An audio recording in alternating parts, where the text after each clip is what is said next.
Thanks for inviting us in. It's 11 o'clock and we begin this Friday night with a former Avon choir and music teacher charged with more than a dozen child sex crimes dating back to 2022. He's been accused of Snapchatting girls as young as 13 and sending inappropriate photos and comments. Our Chase Howell's in the newsroom for us tonight after combing through these court documents. So Chase, they're saying these accusations actually go far beyond the messages? That's right, Scott. He's also been accused of taking pictures and videos of him touching himself while sitting in his middle school classroom.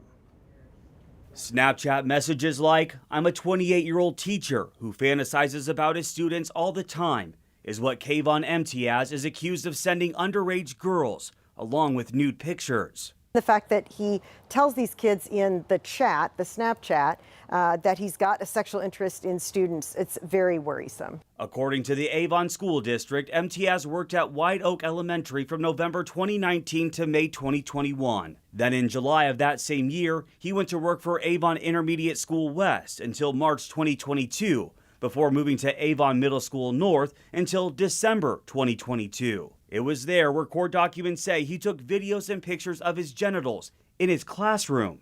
Something Christina Karabov, a senior attorney with Zero Abuse Project, says is a huge betrayal of trust for both parents and students. It is incredibly risky behavior. I think it shows an individual who's acting in a manner that is very impulsive, and also, though, that is very concerning because there are kids right there, according to what he's saying. While the district states he hasn't worked as an employee since 2022, he has worked as a coach in its choir and theater program. And in a statement from a spokesperson with the district, he says they are unaware of any allegations connecting the charges to Avon students and have immediately terminated his involvement with them and revoked his access to the facilities. Certainly a time when parents should be reminded to talk to their children, particularly parents who may have come in contact with this person, students of this person, and just remind them that you can tell me anything, that I'm safe. Is there anything that ever happened? According to Mtiaz's LinkedIn page, he works closely with the Civic Theater in Carmel.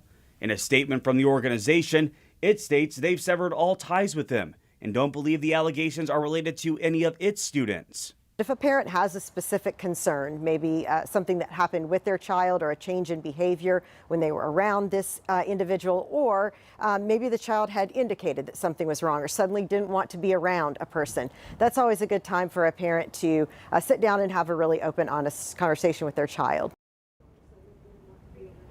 To reiterate, although neither the district nor the theater believes any of their students are involved, Karabov still encourages parents to talk to their kids. As for Mtiaz, the Marion County Jail lists him as being an inmate with his court date being Monday at 9 a.m. Scott? All right, Chase, thanks so much. Tonight at 11, an IMPD officer is charged, accused of recording sex with women without their knowledge. Shane Decker is now facing multiple counts, including voyeurism and official misconduct. Now, we just got the court documents in the case tonight. Here's what they claim. Officer Decker was actually investigating illegal massage parlors at the time of those alleged crimes. Officers are not allowed to engage in sex with workers after propositioning them as part of an investigation. Now, back in September, we first reported this case. IMPD told us they were aware of the allegations and Decker was placed on administrative duty. 13 News reached out to Officer Decker's attorneys. They would not comment on these charges. Now, the IMPD chief, Chris Bailey, released this statement tonight saying the allegations uncovered in this investigation represent a clear violation of public trust and are completely unacceptable. This behavior has no place in our society. Decker is expected to be in court on Tuesday. Angela? Scott, it's been a cloudy, breezy Friday night. We've been dealing with a few areas of mist and drizzle as well. Temperatures right now in the low to mid 40s. We have 43 Kokomo, 44 Shelbyville, 41 in Richmond and in Indianapolis. These temperatures 5 to 10 degrees warmer from this time yesterday, and a gradual warming trend in the weekend forecast.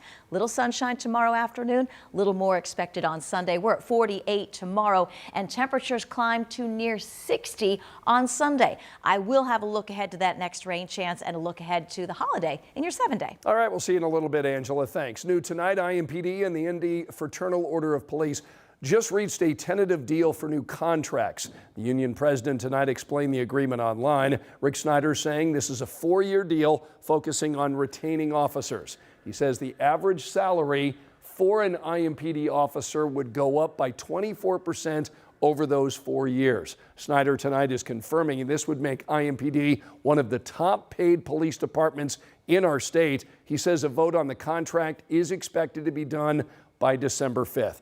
Earlier this week, IMPD teamed up with the Indianapolis Colts to try and recruit new officers. Right now, the police department has more than 1,400 officers with a budget for more than 1,700.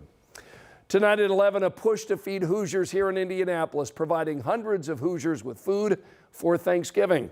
Our Logan Gay saw those efforts in action tonight and shares with us how they're fulfilling a rising need. Thanksgiving is next week, and 2 churches open the doors to their food pantries to make sure families in need have a turkey and all the trimmings for the holiday. The pastor and first lady of the New Day Pentecostal Church says they give away 200 baskets every year. Turkeys, they have corn, they have green beans, they have macaroni cheese, they have mashed potatoes, they have cake mix, they have frosting, they have cranberry sauce. So it'll help them get started with a good meal. They say doing this fulfills their ministry's mission. Our saying here is love God, love people. R.D. and Michelle Montgomery's church is located on the west side of Indianapolis in Hallville. They hope these meals bridge a gap in the community. In this environment, it's low income, but we were blessed to be a part of this community, and not only be a part, but be a help. One woman picked up a meal for a friend who lost her daughter. She says right now this is exactly what her friend needs. It does make a big difference in the community. The churches is giving back to the needs. Christ Church Apostolic, located on the north side of Indianapolis, partnered with the city to feed 95 people. Associate Pastor Karen Perkins says they want to make sure the community knows they are here to meet their needs in more ways than one. We're here not just for church services, but to meet the community needs. And since this is a food desert here on this north side in Indianapolis, we want to meet that need to make sure our families are taken care of. Taken care of and well fed. We're happy that we could bridge that gap for them in these economic times. They're having hard times meeting their needs with food, and we want to make sure that they can eat and they don't have to go hungry this holiday season. With food for the spirit and the season. In Indianapolis, Logan Gay, 13 News. You can see by the number of cars there how much of a need there is in our city. Leaders with New Day Pentecostal Church say their food pantry is open on the second Saturday of every month. Monday, there are a couple more of these office and public health and safety food distribution events. One takes place at the Lawrence Police Department from 3 until 5. The second one is at the Stanley Strader Park Family Center. That runs from 4 until 6. Then Wednesday, November 27th, the final giveaway at Breeding Tabernacle CME Church. That's from noon to 3. We've got all the times and location details. If you go to WTHR.com, you'll find them. Here's a look at the other stories making headlines right now. Tonight, we're working to learn the name of the man who was shot and killed on the west side of Indianapolis. This is a story we first brought you as breaking news last night at 11. Police found 2 people with gunshots at an apartment complex near 465 and 38th Street. They found a 3rd person injured not far from that scene and believe they are all connected. An Indianapolis man was just sentenced to 194 years in prison for his role in a deadly crime spree 5 years ago. A jury found Richard Garrett guilty of multiple charges, including murder and armed robbery. He was one of the 3 people arrested for multiple shootings, a carjacking, and a deadly hit and run back in 2019. Tonight, we're learning a man was trying to cross I-69 when he was hit and killed by a semi. This happened early this morning in Hamilton County. Police tell us they found the man's car with 2 flat tires on a street in Fishers. Investigators say the semi driver stayed at the scene and waited for police to get there. Tonight, the new Fishers Event Center is open. It seats 7,500 people. City leaders tell us it'll host a wide range of entertainment, concerts, shows, and sports. Remember, you can find all of our latest local stories anytime on our 13 News app.